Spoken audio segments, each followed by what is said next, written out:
እጅግ አሳዛኝ ዜና ተሰምቷል። አርቲስት ነጻነት ወርቅነህ ከዚህ ዓለም በሞት መለየቱ ተሰምቷል። አርቲስት ነጻነት ወርቅነህ ባደረበት ሕመም በድንገት ከዚህ ዓለም በሞት መለየቱ ነው ከኢቢኤስ ቴሌቪዥን ዛሬ የተገለጸው። ይህንን በማስመልከት በርካታ የአርቲስቱ ወዳጆች፣ ቤተሰቦች፣ መላ ኢትዮጵያውያን ልባቸው አዝኗል። እንግዲህ አርቲስት ነጻነት ወርቅነህ በፊልም ስራዎቹ፣ በቴሌቪዥን ፕሮግራም አቅራቢነቱ፣ በተጫዋችነቱ፣ በቀልደኝነቱ በበርካታ ኢትዮጵያውያን ልብ ውስጥ የገባ ነው።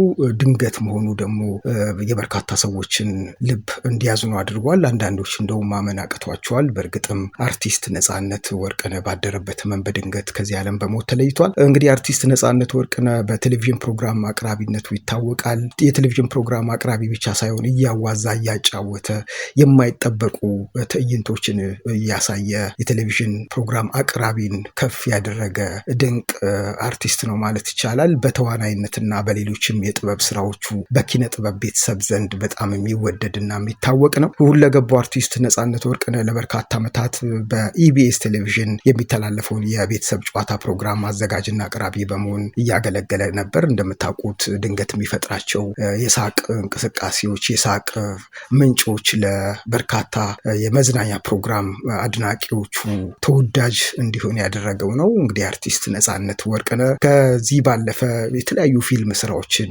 ኤፍቢአይ እና ሌሎችም የፊልም ስራዎችን የምናስታውስለት ነው። አርቲስት ነጻነት ወርቅነህ እንግዲህ በፊልምና በቲያትር ስራዎቹም እጅግ ተወዳጅ የነበረ ሲሆን ሲቲ ቦይ፣ ሳልነግራት፣ ያንቺው ሌባ፣ ኤፍቢአይ፣ ሚስተር ኤክስ፣ ቾምቤና ሌሎችም ፊልሞች ላይ ድንቅ ብቃቱን ያሳየ አርቲስት ነበር። በነገራችን ላይ ከተዋናይነት ባለፈ ደራሲም አዘጋጅም ሆኖ ኪነ ጥበብ ዘርፉ ትልቅ አበርክቶ አለው። አርቲስት ነጻነት ወርቅነህ ፍሬሽማን ከህዝብ ጋር ያስተዋወቀው የቲያትር ስራው እንደነበር ይታወቃል። አርቲስት ነጻነት ወርቅነህ ባለትዳርና የሶስት ልጆች አባት ነበረ። ባለፈው እንደምታስታውሱት ታሞ ለሕክምና ውጭ ሀገር ሄዶ ከመጣ በኋላ በጣም ጤነኛ ሆኖ ስራ ላይ እንደሚገኝና ስራ መጀመሩን ለመላው ኢትዮጵያ ላዘኑለት፣ ለጸለዩለት፣ መልካም ጤንነት ለተመኙለት ሀሳቡን ገልጾ ነበር።